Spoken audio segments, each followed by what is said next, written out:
31 December પહેલા સુરત શહેર SOG પોલીસે પાલ આરટીઓ પાસે ડ્રગ્સ ડિટેક્શન એનાલાઇઝર મશીન સાથે રસ્તા પર ઉતરી લોકોના મોઢામાંથી લાળના સેમ્પલ લઈ ચેકિંગ હાથ ધર્યું છે।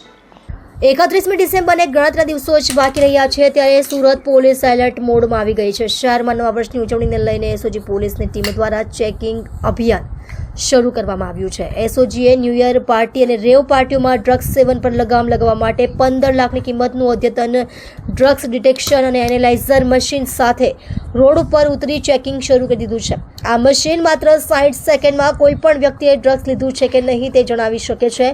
આ મશીન ડ્રગ્સ પાર્ટી અને નશાની પ્રવૃત્તિઓને રોકવામાં મહત્વનું સાબિત થશે। નવા વર્ષની ઉજવણી દરમિયાન રેવ પાર્ટી અને ડ્રગ્સ પાર્ટીનું આયોજન થતું હોય છે, જેને અટકાવવા માટે પાલ રોડ અને રાંદેર જેવા હોટસ્પોટ વિસ્તારોમાં પોલીસ દ્વારા ચેકિંગ હાથ ધરવામાં આવ્યું છે। એસઓજીની ટીમે ડ્રગ્સ ટેસ્ટિંગ કિટ સાથે વાહન ચાલકો અને શંકાસ્પદ વ્યક્તિઓની ચકાસણી શરૂ કરી છે।